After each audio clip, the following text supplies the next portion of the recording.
like money, where, in the field that money works the best. That's all I could say, you know? It's a good tool to have.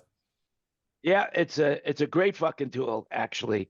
To quote myself, Kenny Newman, Kenny and I were talking one day, and I said, money is a great fucking tool, man. And he wrote it down. He's wanted me to repeat it, and now he's got it on his refrigerator. I mean, I think that might be a great idea for some merch, Yeah, you could do a shirt, yeah, that says that. Yeah, and Oh, that, well, because like there's nothing that replaces money in the world that money works the best in. So if you want to buy something or sell something, whatever, there's nothing that replaces money in that. Now, as they say, money cannot buy you love. And to quote Errol Flynn and David Lee Roth, for those people, they just don't know where to shop. But I kind of disagree with that. Welcome, everybody. Especially want to welcome Michael. Michael, you haven't been here since pre-pandemic days or pandemic days. So welcome.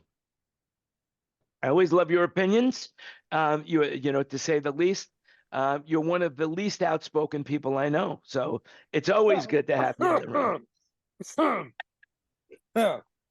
He probably came here thinking I'm not here and I won't make fun of him. No, that didn't even occur to me. We're just going to have to see his background. That's it. You'll be living in his space soon. Yeah.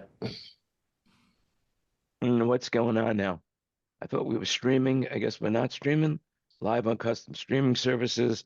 My red recording light is flashing. Yeah, well, no, we're recording the meeting, and now I want to, of course, we've got hundreds of, we've got at least 10 followers. No, we've got hundreds of followers, hundreds of people. Even on LinkedIn, we had like over 100 impressions. I don't really know what that means. When I looked at the stats on how many people were actually looking at it, from LinkedIn, I think they might have gotten this confused with a porno channel, and then they clicked on the porno channel and found out it was us, and they left immediately. I don't know. But we're here. So welcome, everybody. Interesting day. Super Bowl is over. Conventions are coming and going. Is there anything anybody wants to speak about before I add some topics to the mix? You know anywhere to get some gold high tops? Oh my God! I try not to. As you know, we really try not to go to politics with this show, and I've been, it's so hard right now. But do we need to have an intervention for Kurt's gamble problem? That's it. Well, he's not gambling, but he's doing gamble. So you're right. Probably a good idea. How many do you have now? How many gamble consoles do you own? 4 EX56s and 1 HC40. And 1 EX and the HC40 are fully restored. I'm doing number 7 right now, which was Aerosmith. Wow, That'll be up and ready to do the Seattle festival stuff if anybody wants one. Or Seattle. Isn't that where you guys knocked Madonna off her chair? I was in Bend. I didn't have anything to do with that. I just got out of the car like 20 minutes ago, driving from Bend. So did you get a 3D printer to print the little fader ends and caps you were going to do? Not yet. I can't find the part number for it's not a shadow switch. It's made by Tone Luck. And they can't tell from the picture or any records what the part number was. But I think it's exactly the same thing that's on a Paragon. So if somebody knows the part number or a source for the clear lens push button switches on a Paragon, that's what I'm after. Well, there must be, I'm sure there's a Google group about that, Paragon knobs or something. Well, I talked to Chris Mitchell about it, and that's about as far as I've been able to get. He doesn't know yet. McBride bought all the Paragon parts and stuff like that were around when they went out of business. Do you think he'd know the part number? He very well could. He might even have a copy of the manual. Yeah, there's no mention of the part in any Well, gamble yeah. literature, Well, which he has a bunch of those consoles still sitting in the back room at Claire that they don't take them out anymore. right. I wonder Wayne why. I Wayne wonder why Polly's they got don't his take them out Paragon anymore. up and going again. There's people out with them right now. Yeah, Wayne's got his up and out there Yep. with yeah, that guy that he mixes.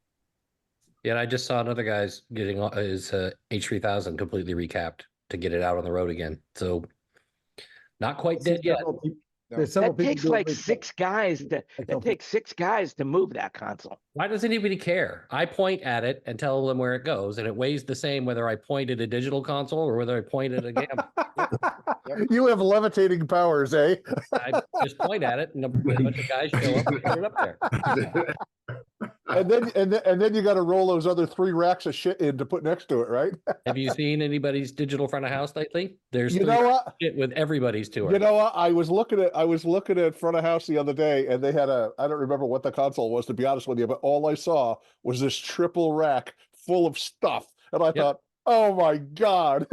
So coming from the band world, because I'm a corporate guy, is the stuff in the consoles just not good enough, or are people really picky? I mean, tell me about that a little bit. Why would you bring all that stuff with you? And I know there's a good reason if you're For mixing the me, show. if I'm on digital, I just don't like the effects. Number one, the verbs and stuff Really? just don't sound. It's not universal, but a lot of them don't sound that great, I think.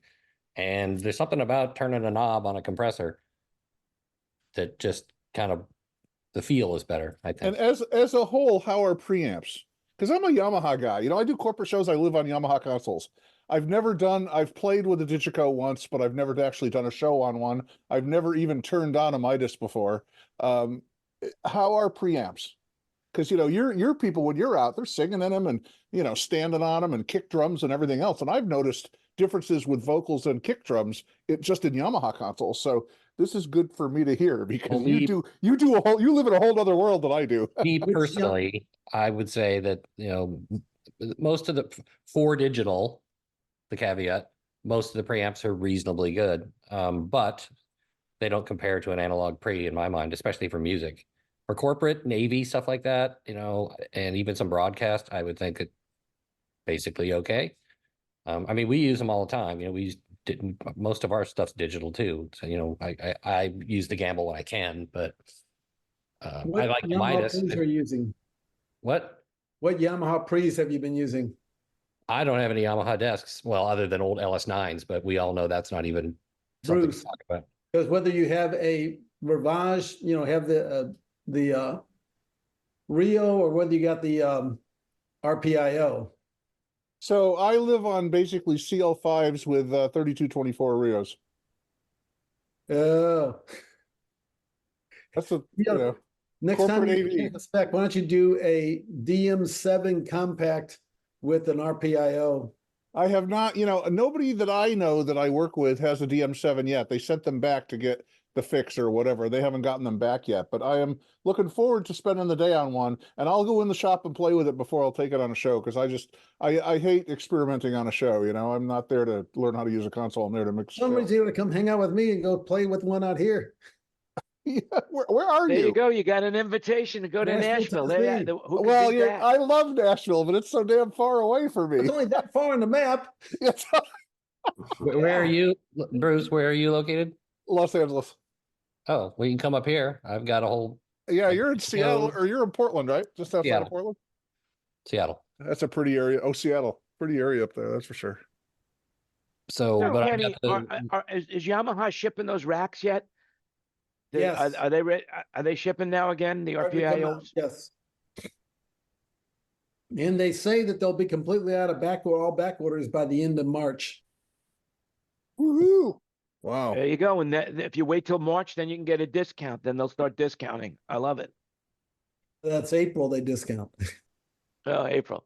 New Yeah, fiscal that's it. year, April and Fools. they want the money. You know, on the land of the preamps. Now, I could be incorrect in this, but I've used many different consoles, including the Yamahas, and and the preamps. I've always been intrigued that if you have, if dollars are not considered, but I study all the circuitries and have a look at all the different to see why they sound different. So I've always reckoned that preamps have been well designed since the 70s. It's just which one you like the sound of. Now, obviously, there's other things that come into criteria, how much headroom you want that preamp to have. So if you have a PM 2000 or a 1532 from the early 80s, they've got huge amounts of headroom. And then if you go to the PM4 and PM3, they got less headroom, so that you I get, remember that, yeah. to get a better signal to noise ratio going on. But there's more to the console sound than the preamp is what I'm getting at. The console itself has a sound as well. So like the Digico sound big and fat. Like, I mean, if you like the AMEC Langley board, I used it a couple of times live, and it's a big sounding board. It's still seems to be based on 5532s and TLO72s. If you get the old Soundcast, I had an old 800B. So in my workshop one day back a long time ago, I had a Soundcraft 400, which was the really old one out of the 70s or early 80s. I had an 800B, I had a PM 1800, I had a 1532, and a PM 3000. So I sat them all down, and I got the same level in, and I had to listen to all of them through the same speaker system. And there was no doubt the 1532 was the biggest sounding. The best top end was actually the PM 1800, and the 3000 was in the middle bit. And you could make it sound big, but it didn't sound as big as and you know which console actually, it didn't have the headroom, but which actually sounded very close to being the biggest sounding as well, was the old Soundcraft 400. 800Bs is a nice sounding board, but haven't got a lot of headroom. And so I was quite interested in all of the different sounds, and I use no graphics, no nothing, just straight out of the console into an amplifier and straight into a speaker. And I used to do all those sort of, I did completely rebuild the 400, but it used to be the local television station's news console, the 400. It was an 18 channel 400.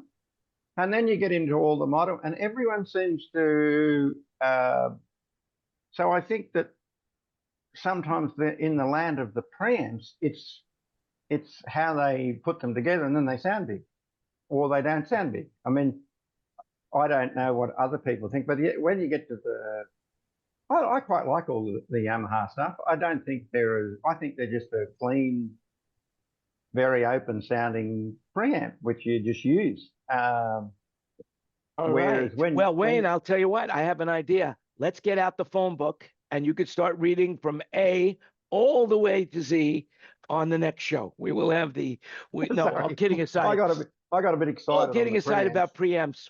Quick question too. Has anybody heard that Stage Tech, that German console that doesn't have any mic pre's? I've heard of it. I have not heard it though. Oh, that wasn't a joke. I thought that was a joke, like why did the chicken cross the road or something like that. No. Oh, they're using it on Formula One. Well, the engines are loud enough, you know. They don't need a preamp. The question is, the question is, why do we need, if we're doing ones and zeros into the console, why do we need a mic pre to take it to 1.4 volts to convert it to ones and zeros? Well, there's a mic company making mics with digital out. I can't remember who it was. I just saw it. Several of them do that, mostly they're for USB out and go to, laptops for streaming, but this was more of a higher, this is like more of a pro market kind of thing. Wow, now, they've been able to make DACs that small, or analog to digital converters that small, is amazing. And it runs on phantom power, or?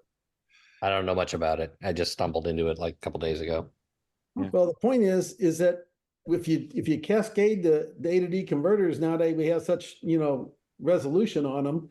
If you cascade them, you can take that megavolt, minavolt of a mic level and take it up into the ones and zeros and convert it. If you set the sound the way the diaphragm sounds into it, and then you do whatever manipulation in the DSP, Do you need the sound of a pre? Interesting Guess question. I guess think it would be too everything there would depend on the DSP. That now becomes the pre, right? Or it becomes the sound of the pre. It becomes the sound of the pre. Exactly. Yeah, I'd be really interested in hearing basically the same console with and without the pre, just something to boost up the zeros and the ones to get it to the same level to accept into the console. That's really interesting thought. But see, if you're trying to change what the pre's doing through plugins and all the other stuff and turning EQ knobs and everything like that, why can't you just have a modeling program that is a DSP at the input card that models whatever you want it to sound like? Good point. That's very cool. Yeah. I could see that use case with wireless, right? You just have a wireless mic, and then in the fixed part of the unit, they could stick all that circuitry in there, and you could just burn in the sound you want on it. Yep. Kind of a Kemper for wireless microphones. The Axient, Shure's Axients, when you bring them in Dante with all the parameters coming up on the console, you don't have access to the I don't know if you have access to the preamp or not, because the analog gain goes away on the console, right, and the gain knob becomes the output of the Shure, and your console gain is on the digital preamp. So have we bypassed the preamp in the console? If you're bringing it in Dante, you have. Yeah, interesting. Yeah, that's what we do with Hotel California. We're Dante in now, and you only have a digital gain. Digital gain, right?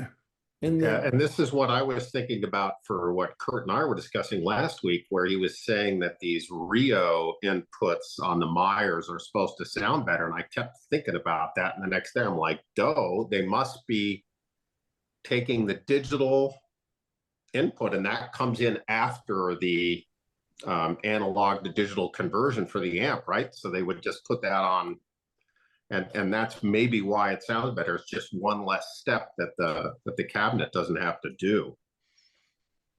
Yeah, that sounds right. It's surprising to me that the people that I'm hearing say that it sounds better, mostly 4K and up. It's people I've got to respect their opinion and tell you I got to try it.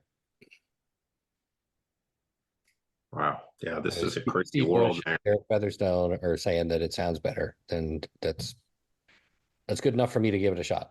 Did you It sounds like we're just pushing the analog and digital conversion further towards the source, and then it's just going to be digital the whole way after, right? Well, it's converted inside the Galaxy. No, I'm just saying, with the talk about microphones and all of the other stuff, that could be what we're going to be seeing, right? I mean, that's a wild thought. Kurt, did you ever talk to Jeremy this week? I texted him right after I missed that whole thing, and he didn't get back to me. He didn't get back to me until today, and I had to drive all day. Oh, so I'll text him. Okay? Yeah. It was just the flu.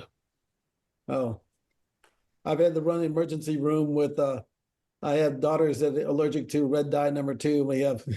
Now we have EpiPens. Oh, that was red dye number 2. Yep. Krish. Wow. Wow, there's a serious analogy as the peanuts. Well, her throat swells up, but she gets any of it. Oh, it's hard time breathing. So you got to keep an eye on that. It's like the shellfish allergy, same kind of reaction. Yeah. She'll never know the benefits of a maraschino cherry then. What benefit? Yeah, right. Pure sugar.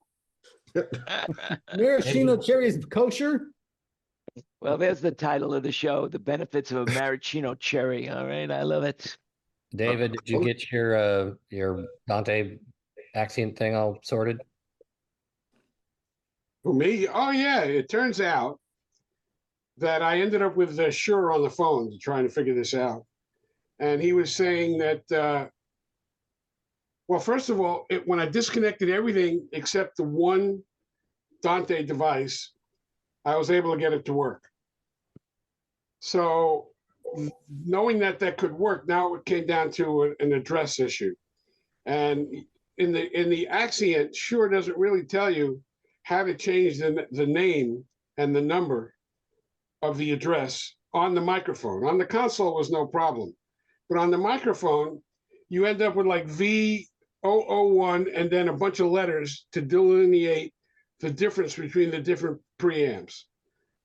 So I'm trying to edit out the letters and changing the names so that I have different names. And it turns out that if you push the knob and turn it, it goes from V001 to V002 and 3 and 4. But they don't tell you that. They just say you have to have a different address. So finally, I figured out to change it to 002 and 003, and it works perfectly every time instantly. But it took me hours of looking at videos online to find out that you can change the number by pushing in the knob. So it was a duplicate. It was a duplicate address. Yeah, duplicate address, right? They all come as 001, and I could get one to work. Actually, it was very weird. The Rio had 001 also, and both of them would mount with 001. So that really confused the hell out of me. Well, you could have a 1608 and a 3224 and call them both 001 because they're different units, though. It sees them differently. I've done that before. Yeah, it is a little confusing though. When I number them 1, 2, 3, 4, 5, 6. I don't care what they are. I just start at 1 and I go. Yeah, I would too, except I didn't know how to number them. It didn't really explain it. It just said you need to change, make sure they're different. So I changed the lettering so that they were different. But anyway, I finally got it, and it worked perfectly every time, and everybody's happy. So you want to hear a stupid one with the Axios? I was a systems engineering for a show that I don't do that very often, so I'm not backstage fussing with these things that often. And I could not. I had an 8-pack of wireless mics, and it was all built in a rack and all concealed and all this hocus pocus, right? And I got everything built backstage, and we started to go through sound checks, and I could not get audio out of the outputs. And I sat in front of that stupid rack for hours. And it said AES on the front, and I couldn't find in the program where to change it to analog out.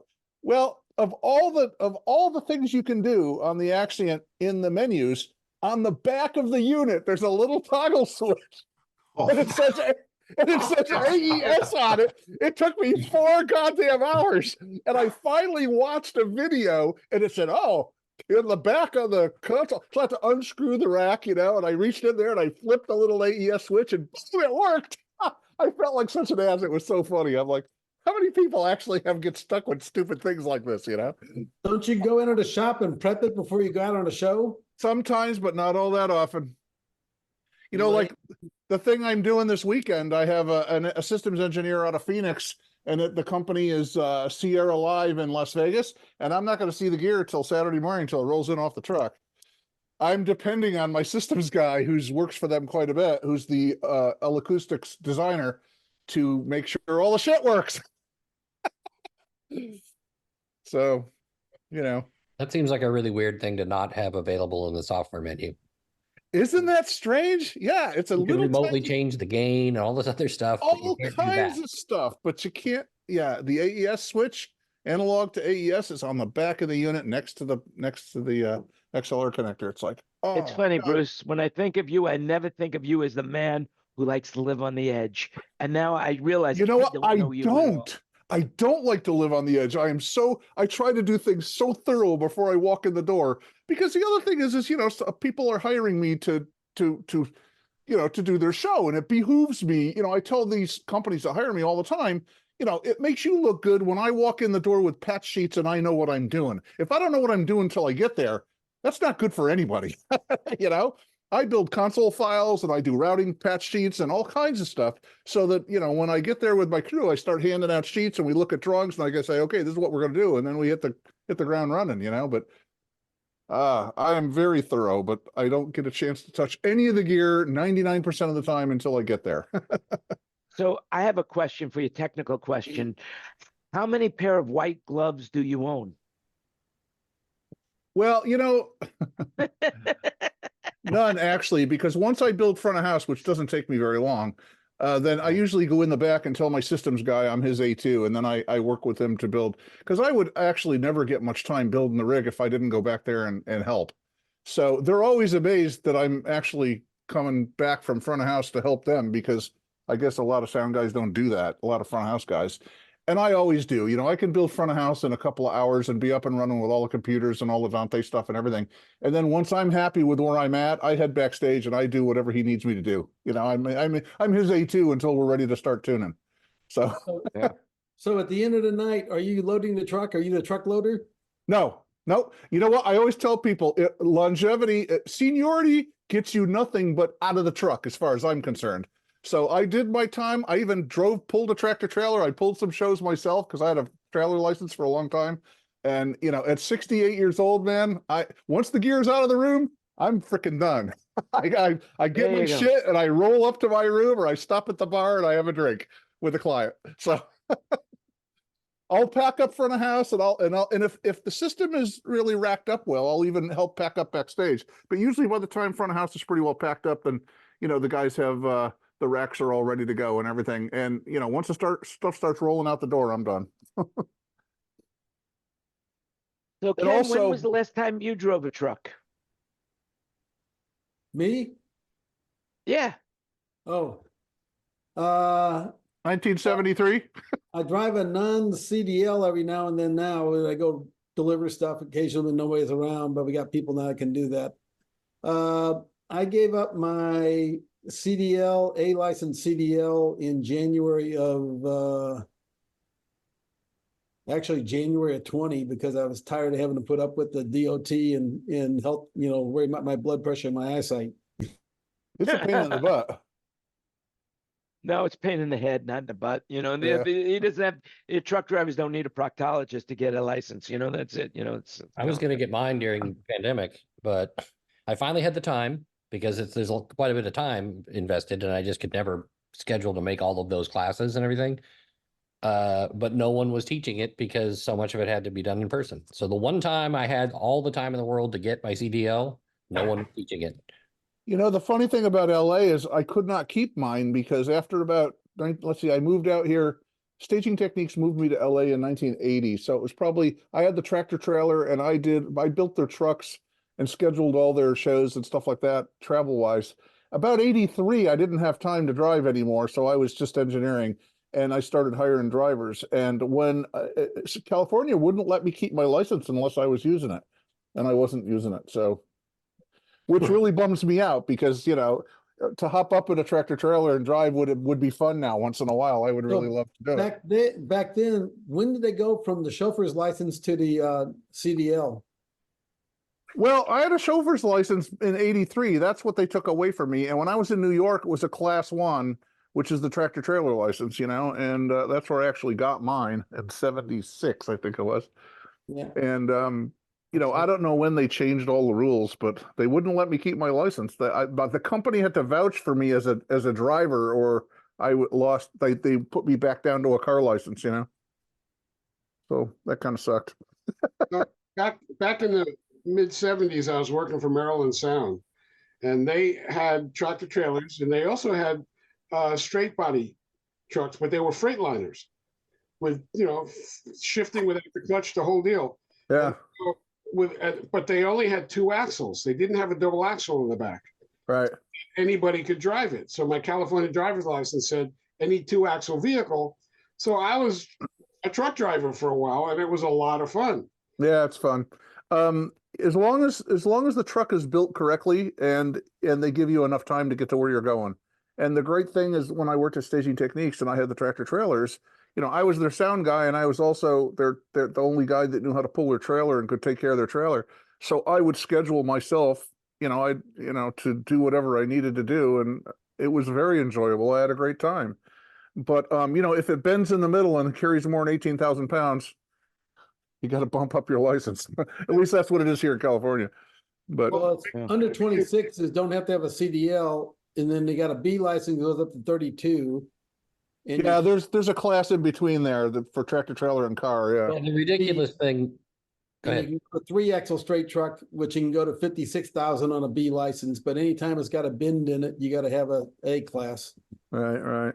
Yeah, but the truck, the 26-foot, 25,999 capacity GVW truck, and the next one up that you get the Class B, the only thing different about them is the thing that says on the door.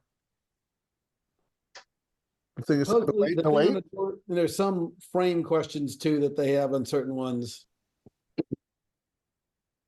Yeah, it drives me nuts because it's always difficult to get enough Now- stuff in the truck. Yeah, who was at Tractor. Maryland Sound? You were at Maryland Sound in the early days? What about Maryland Sound? You drove trucks at Maryland Sound? What years were you at Maryland Sound? 75, 76. It was, we had sound and lights in the truck. And Was there Larry Dropa still there or was there at that time or was he later? who was this? Larry Dropa No, he was later. and his wife. Interesting one, the first time I had a Maryland Sound show up down here, he was driving the truck. All right. Inside DA. Well, this was a 24 or 28-foot box, and we fit in sound and lights, and we had 3 guys. So one guy was in the sleeper, and the other 2 were up front. And it was made, a Freightliner could pull what 60,000 pounds or whatever it is that the trucks can pull, and it was like a hot rod because there was nothing in it. A 26-foot box, there was nothing in it. I mean, just didn't weigh. I would always overbuild our trucks because, when they'd hire drivers that didn't need CDLs, they would always be backing over curbs and breaking rear ends and breaking springs. So I would overbuild our trucks incredibly so that they couldn't thrash them, but it made it so they could go up hills pretty quickly with a full load. Well, we had one time we were too heavy in the back. Only a single axle, so you can only carry so much weight in the back. Right. We actually we had some Macintosh amplifiers. We had to take an amplifier and stick it in the sleeper. Those great big huge tube ones, those are heavy. 300 pounds, and we had to lift that up and put it in we needed something that was small and heavy, and we stuck it in the sleeper to balance the truck out so we could keep driving. But, Oh, that's pretty other funny. than that, it was no. And you tell that to the kids of today, and they just won't believe you. Hey, we had to Unbelievable. go through the snow uphill both ways, back and forth to school. In the Today, snow, you uphill guys- in both directions. Kids today's don't want to touch a standard transmission. Dude, you know what? Standard transmission is a great anti-theft device. Absolutely. And learning how to shift without the clutch, that was really an experiment. But when it worked, it was great. You really felt like you knew what you were doing. Did you have the double clutch down too? No, Well- you didn't use the clutch at all. If you Well, got for- engine speed right. For non-synchronous transmissions, you always have to double clutch. But yeah, I came through Manhattan one time with no clutch and shifted. I'd gear down at the light and I'd shut the engine off and I'd start the engine in first gear because it was super granny gear. But you'd go through 10 gears before you were going 20 miles an hour. But you. But Yeah. you know what? When you don't have any clutch, you do what you got to do. Did you ever lose your That's air right. brake?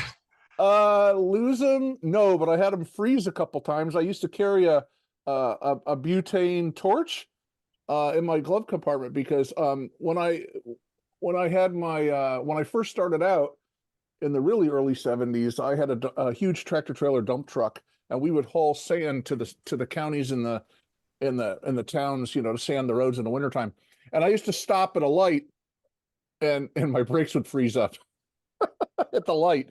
So I had ammonia pellets that I could put in my air tank, and I had this torch, and I jump out of the truck at the light, and I chalk my wheels, and I'd crawl under the truck and heat up the bags and release unfreeze them with my little torch, and I'd hear them go in the. Oh, that's hard.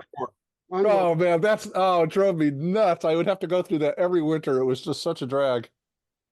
I Wow, got to how long did you do that for? I had my truck for about a year and a half when doing sound was kind of a hobby. So yeah. And when they came out with automatic pellet injectors for the airlines, so at one point you didn't have to do that anymore. I don't know what they do now because it's still all air brakes and bellows, and I would imagine they'd freeze up still. So they must have some secret way of doing that, I got to a gig a couple of weeks ago when it was really cold here. We had a really bad cold snap almost a month ago. And I pull inside the Tacoma Dome to start loading in, and the lock is frozen shut, frozen solid. And Oh, fuck. no dice. So I ended up taking the key, which is an old trick I learned from my dad. Take the key, put it in there, and then you get a lighter and you heat up the key. Yeah. That the key gets the heat inside and melts the ice that's inside the lock. Because we loaded the truck a couple days before and it was sitting, in the yard, and it was raining, and then it was kind of ice storm thing, and all the kids around were like, they couldn't believe it. I got a short, funny one for you. Have you ever had to load into the Fairmont in San Francisco?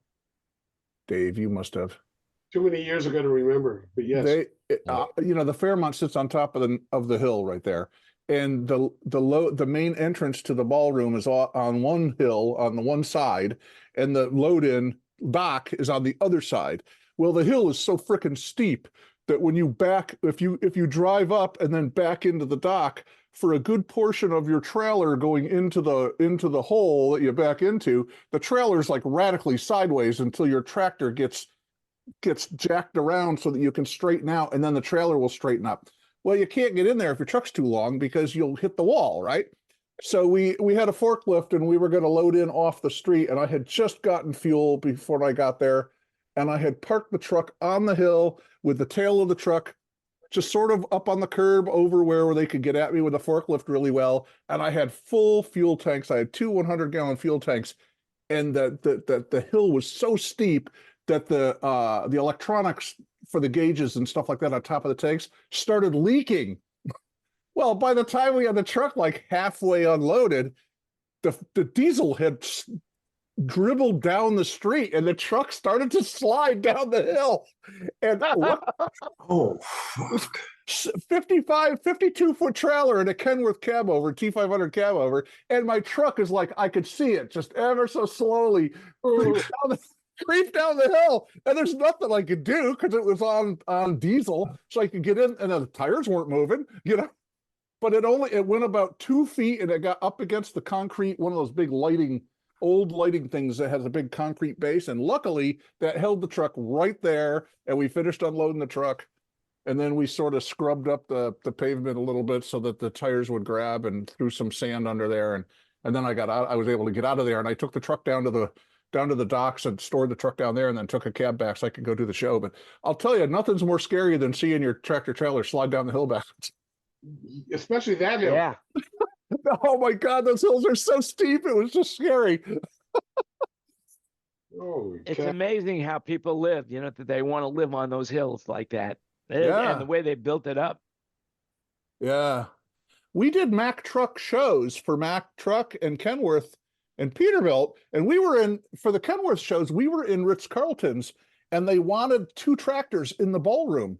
So they hired some people to cut the doors out of the ballroom side of the building, and they took the smokestacks off and let the air out of the tires, and they got a bunch of people, and they pushed these tractors in through the holes that they cut in the side of the wall and across the hallway and into the ballroom, and got them positioned in the ballroom, and then rebuilt the damn doors. But when they rebuilt them with lag bolts behind these fake pieces of wall so they could open it up again if they ever wanted to get anything big in the ballroom again. But crazy stuff, man. There's a company here in Seattle it's not me. They were doing a gig at the old Kingdome. And so full loaded truck, everything, and they go through the roll-up door to drive into the field to, the concrete to set up, because you just drive the truck in. Yeah. So they get in just fine, by an inch or two, and then they unload the truck. And it's up 3 inches. And they go driving straight out the loading dock and rip the entire roll-up door right off the building. I was at the Marriott in LAX, and we unloaded the truck, and I actually had to leave the truck at where it was sitting next to where the valet park was. They hated that because the truck was up too high and wouldn't fit under the pipes. It fit under the ceiling, okay, but all the fire extinguisher pipes were 4 inches below the ceiling, and my truck was 13.6, so it was 13.2 to the pipes. So the truck was positioned between the pipes when we were loading in. So when we got everything out of the truck, it was too tall to get out. Yep. So we had to Well, leave at it there least for the somebody- week. They were hating that. At least they saw it. And because if you had ripped those pipes off, that Oh would my have God. been- Yeah, it would have been scary. I'll tell you, Wow, in what my a diverse crowd. What a diverse crowd. Yeah, I tell you. What a You couldn't diverse drop crowd the we are. airbags to get out? You couldn't drop the airbags to get out? well, back then we had airbags for tag axles, but none of the trailers normally came with airbags, On my dump truck, I had a third axle of airbags, and I had on the tractor and a third axle on the trailer. And I used to go over the scales in New York, and the cops would come up to me and they say, "Hey, Bruce, you going to join the Weight Watchers Club this week?" And I said, "Yeah." And they said, "What do you weigh?" And, I'd tell them, and they give me a ticket. But while I was going over the scales, they would do an axle at a time, and I'd reach down, and between my seats, I had valves with pumps, and I would go, and I'd shift the air in my axles so that, and then they look at me and they say, "There's no way you weigh 50,000 pounds, man. You got like 40 yards of gravel on here." And I was like, no. Just quit screwing with me, because I could change the weight, on all my axles all the time. That's how the drivers with Brown United with those big poles back in the day, the big steel pole ones, that's why they got over scales, because they couldn't get underweight at all to get through anything there. You know what? Little keys move it into his cab. You know what? New York State used to charge $100 for an overweight ticket, and Connecticut was by the pound, so I could never go to Connecticut. But back in the 70s, the New York State law was $72,380. It's funny I remember that. And now I think it's like $74,000 for the whole country. And I used to weigh in with 40 yards of mason sand. I'd weigh in at about 135,000 pounds. So, I would do an overweight ticket every week, but it was worth it because I was making 3 trips a day, and it just wasn't an issue. So I would just pay the damn ticket. And it wasn't a moving violation then. So I think it is now. I don't know. Have you ever been made unload? Say again? Have you ever been made unload? Yes. The truck? Yes. When I went to Connecticut one time, Connecticut's laws are a nickel a pound. And I weighed in at 137,000 pounds. And I was so overweight that they red tagged the truck, which basically meant we couldn't move it. They put like a red handkerchief on the door, which meant, you weren't going anywhere, and they had to bring out 3 10-wheelers and a backhoe and unload me on the side of the road because I was so much overweight. And that was the last time I drove to Connecticut with a full load.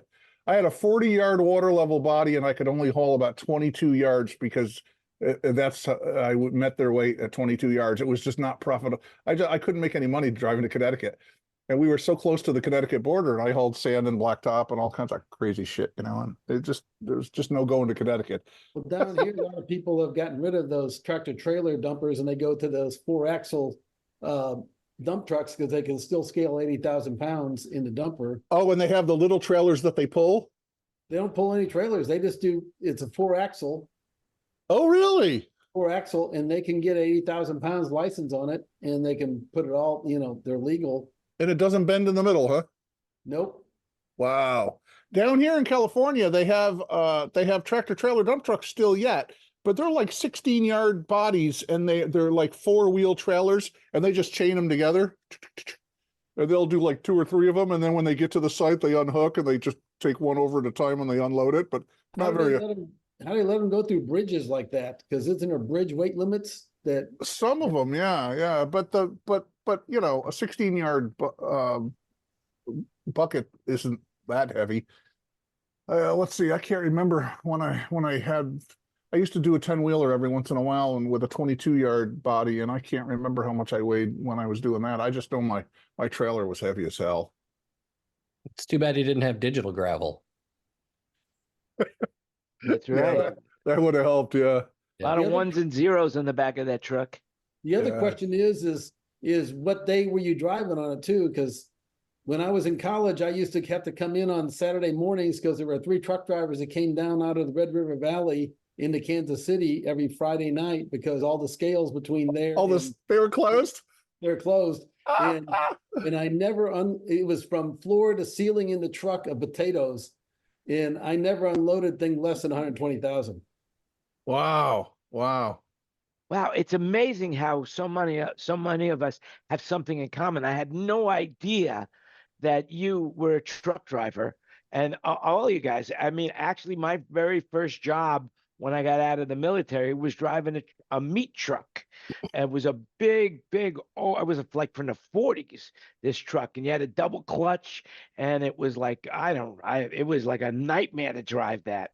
And we would just drive it around from one part of the plant.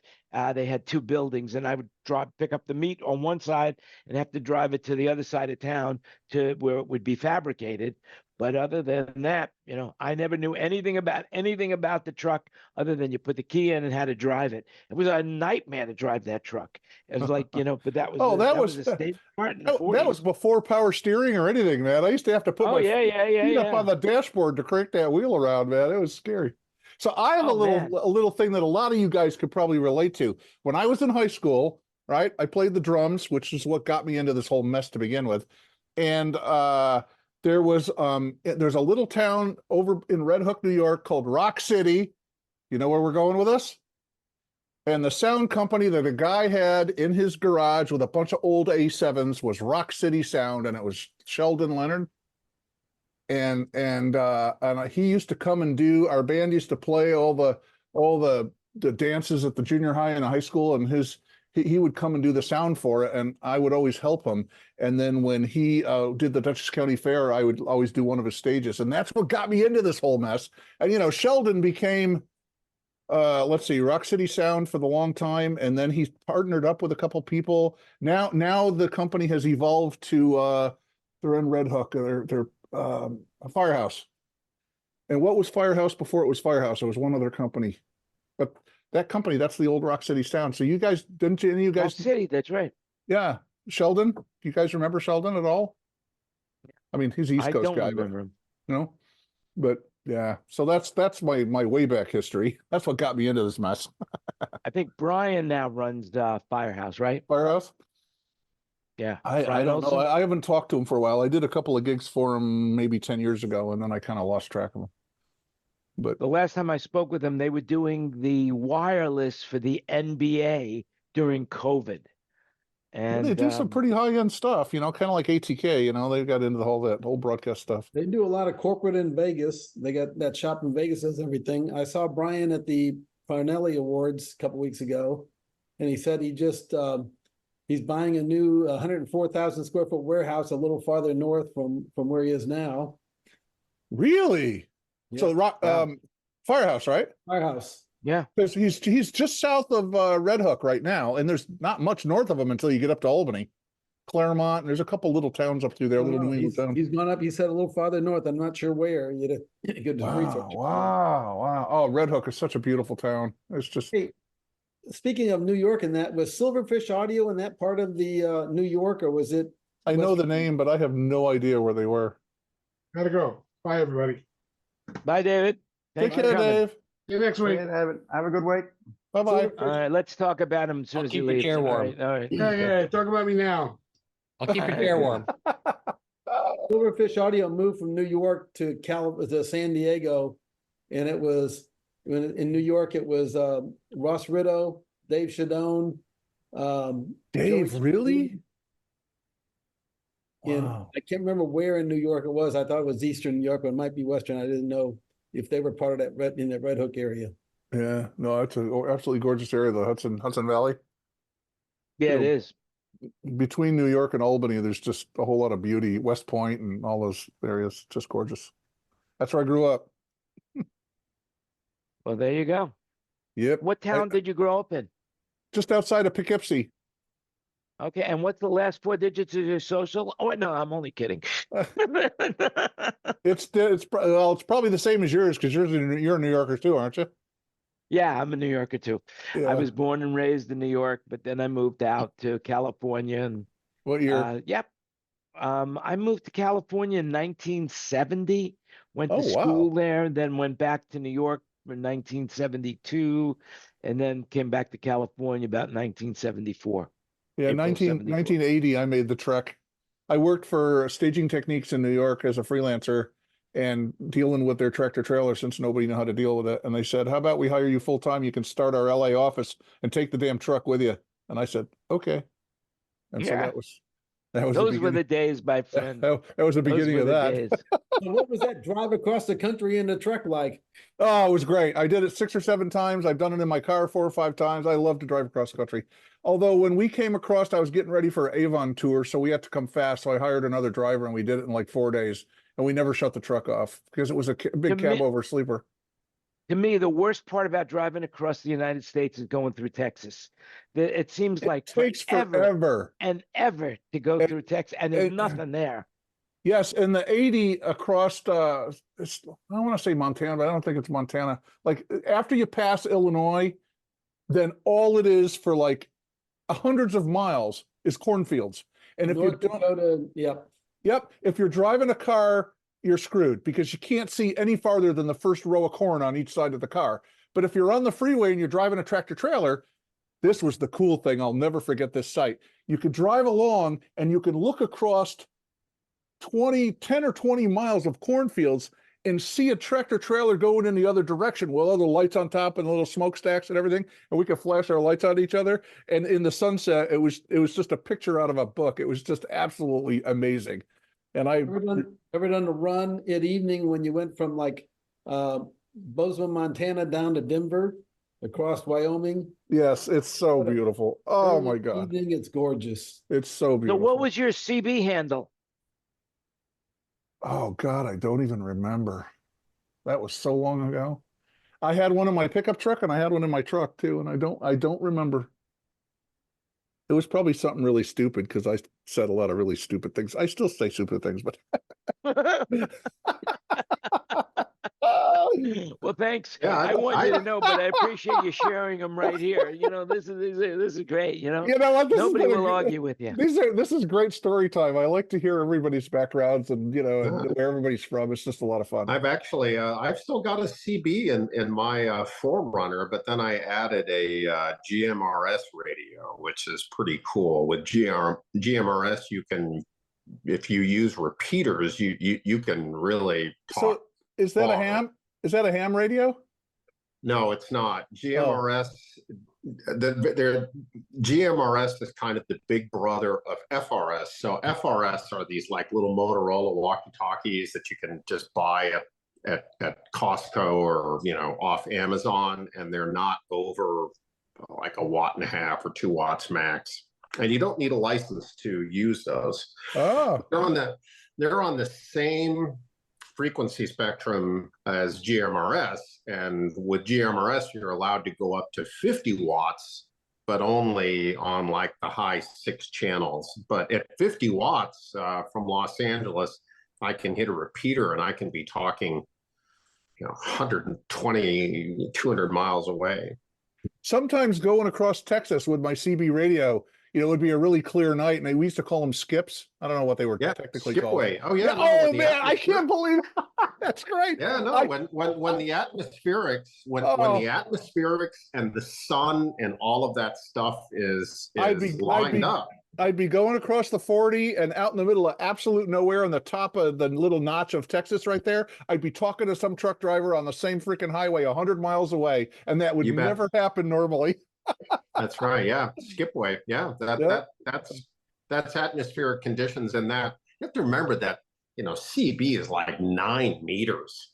I mean, it's a really long waveform as compared to GMRS, which is UHF in like the 460 megahertz area. And so, yeah, I mean, that's just apples and oranges. But I've found that very few people in California use their CBs. I drove across country in my Forerunner. I bought it in Raleigh.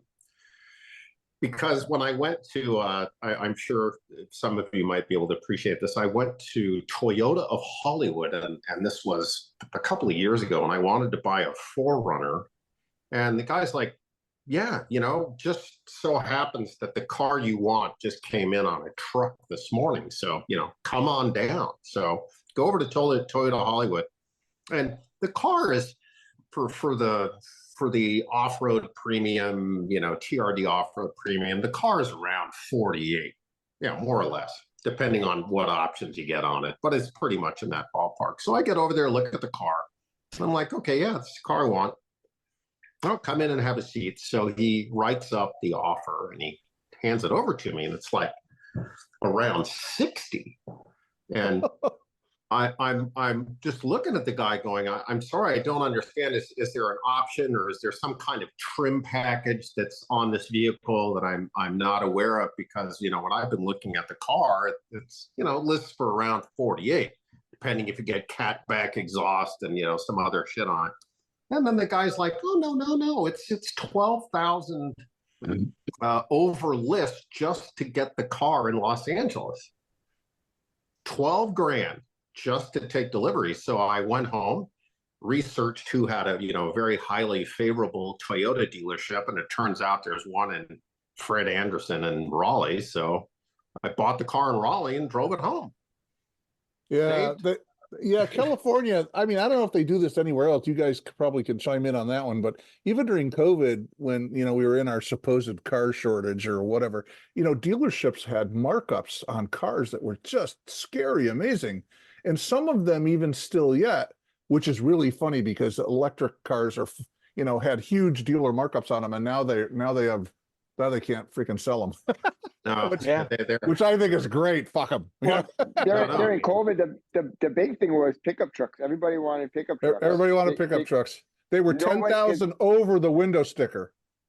In some around here, in some of my buddy, his family owned a dealership and they sold it last year, but he said that in some cases he was getting calls from all over the country, people willing to pay $30,000-$40,000 over the window sticker for them to hold it so they can come get it. That's so That's ridiculous. how bad they Oh, wanted well, I it. couldn't get gas. I had a Toyota 4Runner, you know, the LS model, and every time I'd go get gas, somebody would come up to me and say, "Hey, you want to sell your car?" And I would hear it, and you know, at lights, everything. I mean, you know, but I didn't sell it. I ended up selling it after, and I still got more than my fair share for that car. So, Chris, I knew a couple people that went to other states to buy cars, and the markup wasn't that much. But still, if you know, if it takes you, you know, half a day to get to another state, I mean, you've easily saved the money, even if you stay overnight and have a good dinner. Oh no, I mean, plus the beautiful thing is, so I took a 4Runner and I had it trailered over to a place called Apex Overland, and they did the build. So I, you know, raised the suspension about 3 inches, put on some really nice rims, Maggiolina roof tent, and ARB air compressor for weighing down there in Australia, plus the ARB awning, and you know, rock sliders, and gosh, I just, you know, put a whole bunch of gear on that car, and then 4-wheeled. I never got on a highway, so it took me, I think I took 6 weeks, and you know, we were just taking our time, no hurries at all, but I just went off-roading. Never got on a highway until Vegas. That was where there was like really no choice to kind of get back to LA after Vegas. But Wow, you just put actually Google- found trails all the way across the country? yes, well, not off-road now. So obviously there were sections where you could get to A to B actually off-road, but what we were doing was just taking very small highways. So there's an option on Google Maps where you can just tell it avoid highways. And that's what I did. And I thought that was just avoid freeways. No, it avoids highways. So yes, it avoids, you know, kind of the big interstates. Yeah. Did you And run we Route 66? but we took small roads, so it was 5,500 miles to traverse the United States. So it sounds to me like you're a true Los Angelian because you bought an off-road car and you've never been off-road with it. I love it. Oh, you know? yes, I have. Oh yeah, no, He sounds pretty hardcore. no. My boy. Well, he was in the Marines. He's out now, but yeah, we used to do. We've been camping and skeet shooting, and you can do all that stuff here on Bureau of Land Management land. You can bring your firearms and you can shoot skeet or targets or whatever you want. Where are you? There you go. So there's a few of those big American Chevys turning up around here lately. Now they're a big piece of machinery. Well, they stopped making the Holdens. Yeah, they did. Well, Yes, then they that got to was a bit ship the Chevys there because they quit building the Holdens. Yeah, Yeah. Yeah. but I pulled up next to one at the traffic lights the other day, and I thought it's nearly double the length of my car.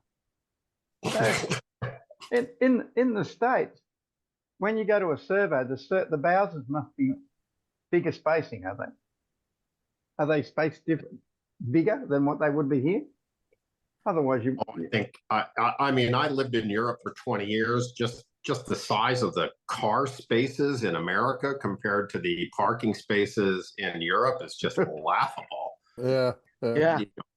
You could never. I mean, and there were some people that had, a couple of people brought over Hummers and complex vehicles and had to jump through all the hoops to get them into Europe. But trust me, that's a vehicle you would never drive to Paris. You just have to keep it out in the back country, and then you're fine. But trying to circulate in European towns with these big cars is really tough. Really tough. Have you watched the Grand Tour season 4 when they did the lockdown? When they questioned about why didn't Englishmen people like American cars? And so they decided they would get American cars and drive through Scotland and find out why. And they showed up with the 72 Buick Riviera with that teardrop back window. They had a Coupe de Ville and a Mark IV, and they tried to went through the center of Edinburgh. They hit trash cans, running people off the street. Oh God, those guys are so funny. I just love those guys. But you talk about cars that wouldn't fit right. Those big early 70s boats. Those things are a whale, man. They're, B-52s, let's hop in my Chrysler. It's as big as a whale. It's about to set sail. Yeah, I mean, those cars back then were just gigantic. Yeah. So I had a friend who had a Riviera convertible, and I had to run back to his house to pick something up from a show, and we were at the LAX, and I went back on the 405, and when I got back down to the show, he says, "Well, what took you so long?" And I said, "Well, I had your top down, and people were trying to land on me on the freeway. They thought I was an aircraft carrier." Yeah, when I was a kid, we had a Riviera. We mostly had Cadillac Coupe de Villes. That's what we had. Oh, you didn't have a deuce and a quarter? No. I wasn't really big into cars, although the GTO was out then and the Dodge Charger was out then and all that. That my friends had that. Well, Kurt, I'm impressed. Your background changed to the big rig. The one that was popular when I remember in high school was the Dusters, the Plymouth Duster. Oh, that was my first car. That was my very first car that I owned. Actually, my first car was a Ford Falcon, but the Duster was my first car that I bought new. Oh, the Duster with the 360. Oh, scary. Oh, yeah, even the Chevrolet Super Sports, those were great cars. My brother had one, my uncle had it, and he loaned it to my brother. It was an Oldsmobile 442. I had a 66 SS. That was a beast. I had a 66 SS with a 396. Yeah. It was a scary car. It was a scary car. 7 miles. My favorite car that I ever owned though was a Mercedes SL 500. The coupe. I still have a picture of me in it. I just look so good in that car. Ooh, nice. Did anybody watch the Super Bowl and see the commercial from the Mercedes commercial when they were talking about you get different environments, and they had the one where it says it could be entertainment, and they had the Dolby Atmos logo behind them on the wall? No, but they're on YouTube if you want to watch them. But nobody saw that. So they're tying Dolby Atmos in Mercedes now. Oh yeah, in the old well, it's not that old, but in the very fancy Mercedes SLS, they had the what's that Bang & Olufsen sound in Mercedes. Have you seen the new Jeep Wagoneers? Those $100,000 piece of shit Chryslers. Yeah, they're all over. They got Macintosh stereos in them, and on the dashboard is the famous one and only that I love so much, the big blue meters. Oh yeah, it's so sexy, I can't even believe it. In a cheap Wagoneer, really. Wow, a cheap Wagoneer, $100,000 is cheap. Unbelievable. The base one starts at like 90 and 96 or something. It's absolutely ridiculous. So the Mercedes would be object-based driving then? By the way, I just saw the movie Ferrari not Ford and Ferrari, but Ferrari was pretty good. It was very It's- interesting. Those cars, the Ferrari cars, are just amazingly beautiful. But the Ferrari movie was more about the man and not necessarily his history of cars, which I enjoyed, but I thought there'd be more car stuff in it than there was. Yeah, but the race scenes are really good. The Yeah. Tour de France or the Tour to whatever it is, Tour to Italy, wherever they were driving around. Don't ruin it for me. I haven't seen it yet. Has It's good. anybody Good for seen, you. has anybody seen Gran Turismo yet? Yes, wonderful movie. Yeah, with Clint Eastwood, that one.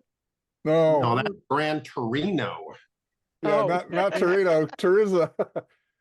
Yes, couple times I've seen it. It's really quite good. It's a true story too, which makes it even better. I wonder how much of all the stories is true, how much was done for whether he really was at his last chance before he won. Well, I don't know. You got a good point. The basic gist of the story actually happened, but kind of interesting. Who's in that movie? Who's in that movie? Is that Bradley Cooper? No, the guy that played the head mechanic, he's a good actor, but he's not in any like really super big time stuff. He was in Stranger Things. He played the cop in Stranger Things. God, I can't remember his name. And he did a great job. And then who else was in it that I don't know that anybody else was. Oh, the guy from the Nissan, the sales guy from Nissan. Orlando Bloom. Orlando Bloom. Yeah, and he did a good job, but it wasn't that big of a part. But Yeah, they were I really mean, have the you only been two watching names. TV lately? They seem, if they're watching, they seems like they're really trying to push this Barbie movie for the Academy Awards, and I just don't get it. Did you see it? Oh yeah, I did see it. It was a great movie. Yeah, I it's thought pretty it was much different than what I thought it was going to be about. Yes, it Thought was would much be a different than I lightweight thought it was going to comedy. be. Yeah, but it was basically, more about, the woman's rights and that kind of stuff about that. It was more a woke movie. Yeah, but it was yeah. I thought it would be a lot worse. I wasn't looking forward to seeing it, and my wife wanted me to see it. But everybody dressed up. It was so funny. I mean, all these people go to the movie wearing pink skirts, and all this. Even the guys. We have weird guys in California. I don't know what the deal is with that, but it was fun. Man, you got. Their merchandising is off the hook good. Oh, I mean, totally, it's totally. everywhere. I walk to the mall here, and almost every shop in the mall has got some sort of Barbie display of what they want to sell with pink. It's crazy. I mean, it's like, everybody's wearing Barbie T-shirts and Barbie this and Barbie that. So, Jan, you're in Thailand. Is it the lady boys all dressing up like Barbie? You know what? Where I am right now, there are no lady boys. Now, when I was Really? in Bangkok, yeah, here in Rawai, there's no, this is more of an expat community. So there's really not a lady. I mean, if there are, I haven't seen many of them. But then again, I don't know what I'm looking for. And the other thing is now that I'm in a relationship, I kind of got blinders on, because when I was single, I would be looking at everything, and but now that I'm in a relationship, I really don't find my eyes wandering, because I'm the happiest I've ever been in a relationship, and so it doesn't interest me. I am very happy for you. I think that's great. Just because you're on a diet doesn't mean you can't look at the menu. Well, there's that also, but You know what the strangest thing is? The strangest thing is that, I'll see it in my peripheral and I won't think any, but then if there was somebody really good looking, Bo will say to me, "Did you see that girl over there?" And I said, "Yeah, and I got to look again just to make sure. Oh yeah, she's cute." But I have to be careful what I say, because I don't want to go the wrong way. You guys know what I mean. Hey, John Idelson, how are you? Doing fine. It's been a while since I checked in here, so I saw to see how the gang. hey, how are you? Hey, look, I love your T-shirt. If you're giving joy, I get joy all the time, and you've given me some joy just to see you. Well, Jan, I think you're the love story. Yeah, well, if you're following me on Facebook, it's you can't believe everything you read. Well, the meals you're eating seem to look pretty good. That. Oh my God. Yes. I'm at that age The where I food. look at food more than I look at anything else. What can I say? The food in Thailand is even the 7-Eleven has good food. I mean, really. So Well, every Thai month- is my favorite food. I could live on Thai food only. I really like Thai food. we found the Thai restaurant. It's called the Hut, and it's right down the street from here. And it's all Thai, and it's authentic Thai. And I went out to lunch with a friend yesterday. It was the first time I'd eaten there. It was so amazingly good, and the portions were really big. And the two of us ate lunch. We both had chicken dishes, we had salad, we had spring rolls, and it came to $10 US. You know, it was like $10. You know, Yeah. it's just crazy how good the food is and how inexpensive it is You for bet. for a falafel. You know. Anyway, I didn't cover not one story that I thought I was going to talk about today. You guys took it away. You know the preamp. I'm amazed I stayed awake during that story of the preamps. You know, amazing. And then we started talking about truck driving, and oh my God, I said, wow, what, like I hadn't thought about driving a truck in so many years, but once it's in you, it's in you. We haven't That's all heard there is from to it. although we haven't heard about truck driving from the crazy Australian where they don't really have roads and they have trailers like 4 or 5. 9 miles long. Yes. Yeah, driving. They have tractor trailer trains there. Yeah, they have they like kangaroo catchers. 500 gallons of fuel. It's like 250 on each side.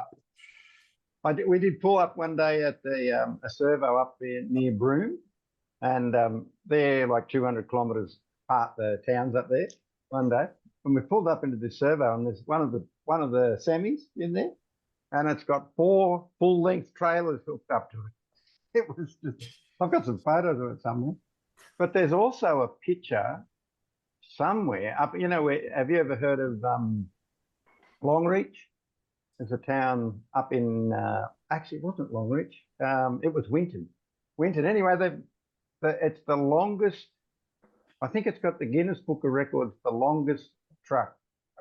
So it's a 1 prime mover, and it goes, I don't know how many trailers. Google it up and have a look, but it's got about, I think 20 trailers, and it has to be able to pull it for so long. Yeah. But the 3 is fairly, you get 3 trailers a bit, but our roads are pretty good now. I think they are. Yeah. When you go across when you get Australia, up do you have lighting in one truck, sound in another truck, and staging in LED wall in another truck? They used to do all of that, yes. Yeah, I think they still do sometimes, but maybe not when you're doing Sydney and Melbourne. But back in the day, I remember when, have you heard of a band called Men at Work? Yeah. Yeah, of course, Oh, men yeah. at work. Yeah. Anyway, they were doing their regional tour, and I think they'd just come back from the States.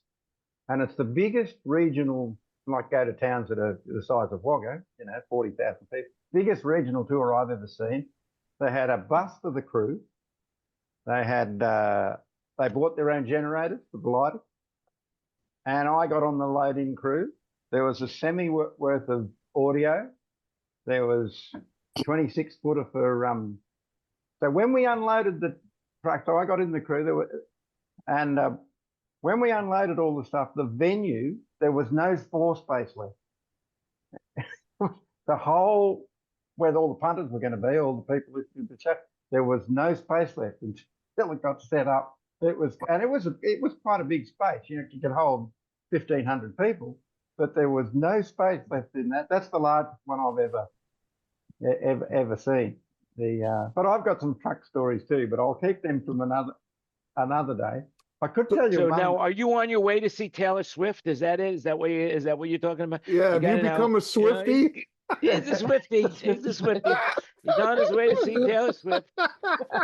And all of the talking about trucks, I do have to share a website with you. So there's some guy in the United States that lives above, and he's got an apartment building, looks right down at a bridge that is 11 foot 8 inches, and and In the Chicago? people just completely ignore all of the flashing lights and signs and chains and all of the shit that they have up there. So he has a website called 11foot8, which is 11FOOT and then numeral 8.com.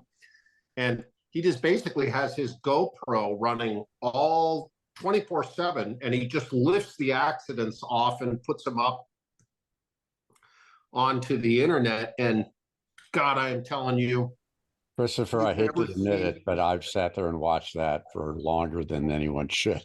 You know, in California, going out of Redlands to Palm Springs, there was a bridge that was like 12 and change, and all the trucks would come up the hill going really slow, and they'd have to get off and go through the light and then get back on again because the bridge was so low. And about 10 years ago, right on the 10 freeway, and they about 15 years ago they tore that bridge down and rebuilt it. Now it's like 15 feet. But oh yeah, it's just scary. It is just one Hertz, rental truck after another, just decapitating, just rips. And then people, even with like motorhomes, where it just rips the air conditioners off, just rips them off. And then the famous truck where they're actually stuck under the bridge. And then there was a kid that, that famous story in somewhere, I don't know where, but the guy that drove a truck into a tunnel and it got stuck and they couldn't get it out. And the kid's like, well, why don't you let the air out? And so they let the air out of the tires. And oh God, that's a story. That's a sales story. I can't believe that's really true. But if you say it is, I believe you. Oh, I don't know. I mean, I think it sounds good. It sounds good. Sounds good. Hey, listen, one last thing I want to ask Ken Porter. Beyonce came out with a country western song. What are the people saying in Nashville? What country was it?